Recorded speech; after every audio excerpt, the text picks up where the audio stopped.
있어요. 임규. 이제 임규가 보청교와 관련이 없다고 일부 연구자들은 그러는데요. 특히 우리 일본에 계시는 조 교수님이라고 하는 분이 관련이 없다고 그러는데 관련이 있습니다. 왜냐하면 보광지에 보면 임규가 보청교 간부로 나옵니다. 형평사 사장으로 나와요. 보청교 형평사 사장인가 그렇게 나와요. 임규 선생이 보청교로부터 5만 원을 받아가지고 나영균을 통해서 대한민국 임시정부에 전달하려고 했다. 이미 받은 거예요. 나영균, 임규한테 이강호 교수가 이걸 직접 들었다고 합니다. 근데 이게 바로 이제 지역 언론인에 의해서 쓰여진 책에 나와요. 책에 나오고 또 나영균 집안에서도 이야기를 해요. 보청교 돈을 받아가지고 임시정부에 전달했다는 이야기를. 그리고 이제 일설에는 나영균이가 보청교 돈을 받아서 일부는 임시정부에 건네주고 일부는 자기 영국 유학에 썼다. 나옵니다. 나영균 후손이 누굽니까? 유명한 사람들 있죠. 장관도 지내고. 그분들도 다 영국 유학을 했고요. 자, 그 다음에 최근에 이제 조선 충북부 경무국 자료나 공판 자료, 경상지방 검사국 자료, 또 만주의 관동청 경찰국 보고서 많이 접합니다. 너무나 많이 접해요. 제가 이제 일본어 실력이 뛰어나지 않아서 고생을 많이 합니다. 그런데 보면은 1923년 국민대표회의에 보청교 대표 강일과 배치문이 참석 이렇게 나옵니다.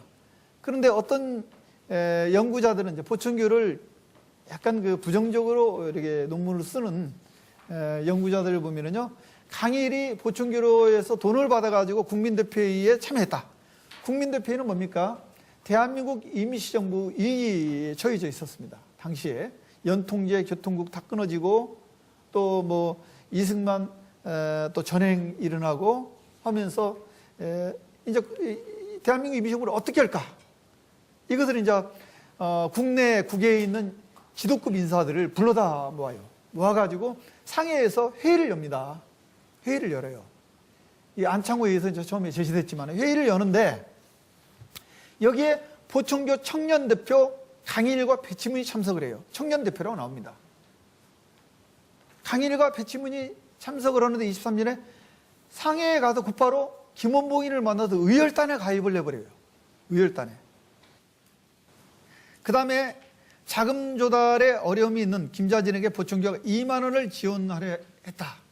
이게 이제 보청교가 접선을 하려다가 잡힌 요원을 만나가지고 이제 조사한 결과예요. 그 다음에 정의부 요원 조만식이 권총을 유도하고 보청교 한규숙, 김정곤과 함께 독립자금 마련코자 했다. 이것도 제가 써놓은 글이 있습니다. 이 정의부 요원 조만식이라는 사람, 물산장려운동 조만식이 아니고요. 정의부 요원, 이분도 이제 나중에 40년대 감옥에 가다가 나중에 죽습니다. 그런데 재미나는 것은 박자혜라는 인물이 나옵니다. 박자혜가 누구냐면 보청교 부인 선포사라고 나옵니다. 판결문에 이렇게 나옵니다. 부인 선포사. 박자혜가 누구냐 하면 신채호 선생의 두 번째 부인이에요. 상해에서 만나가지고 이제 신채호 선생 부인이 돌아가십니다. 상해에서 만나가지고 거기서 동지예요. 같은 동지입니다. 그러다가 나중에 이제 너무 어려우니까 국내에 서울에 와가지고 삼파 역을 합니다. 그러면서 보청교에 관여하게 돼요. 이분의 안나로 정의부 의원이 보청교와 접선을 하게 됩니다. 접선을 하게 돼요. 박자혜. 그 다음에 이런 일련의 사건, 청송 사건, 김홍규 사건, 보청교 자금 관련한 사건들 보면은요, 전부 다 일제에서 포착된 겁니다. 이게 포착이 된 거예요. 포착이 된 겁니다. 일본 경찰에서 포착이 된 거지, 포착이 안 된 부분이 얼마나 더 있겠습니까? 안 그렇겠습니까? 만약에 이런 정도의 독립운동 사례라고 한다면은 개신교나 불교나 천주교면 뒤집어져요. 뒤집어집니다. 아마 난리 났을 거예요. 그냥 기념사업하고 무슨 학회 만들고 무슨 기념비 세우고 기념회관 세우고 막 그랬을 거예요. 이런 정도라면. 그런데 이런 정도보다 더 있습니다.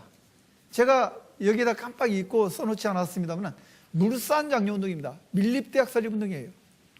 제 주요 논문 중에 하나가 보충교와 물산장려운동인데 제가 이것을 이 PT 자료에 삽입을 안 했습니다. 깜빡 잊고요.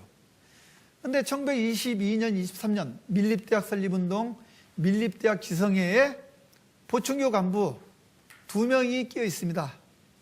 또 23년 물산장려운동 이사회에 보충교 간부 4명 플러스 보충교와 긴밀하게 관련되어 있는 2명, 6명이 끼어 있습니다. 자, 물산장려운동 기관지가 산업계입니다. 제가 연세대학교 기중본실이라고 있어요. 거기에 산업계가 있다고 제가 들었습니다.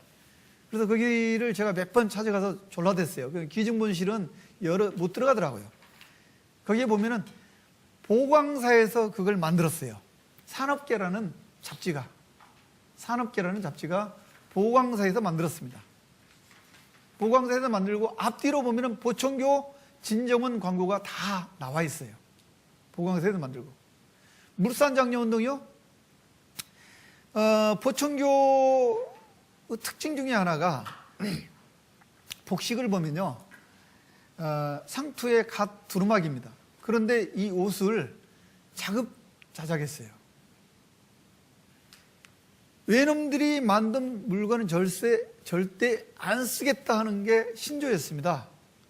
그래서 당신들이 만들어 입을 이 두루마기, 배는요, 자신들이 다 짰어요. 그래서 정읍 대형의 백공장이 지금까지 이어져 오고 있는 겁니다. 이 백공장의 시조가 보충교 때문에 그렇습니다.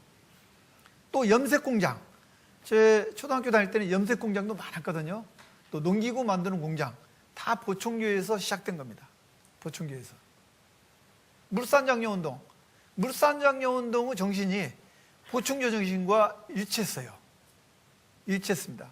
그리고 물산장려운동을 기획했던 이순탁이라는 사람이 있어요. 당시 이제 이순탁이는 백남훈 선생과 같이 연희 전문 상과에서 교수로 재직했던 분인데 이 이순탁 선생이 누구냐면 그 형님들이 이상우, 이정립 형님입니다. 보충교 영역사를 보면은 이순탁이가 자주 나와요. 그리고 이순탁이와 차울구 선생이 자주 만납니다. 만나서 자문을 내요. 자문을 합니다. 그래서 이 물산장려운동, 우리 학교에서는 지금 보충교가 들어가 있지 않아요.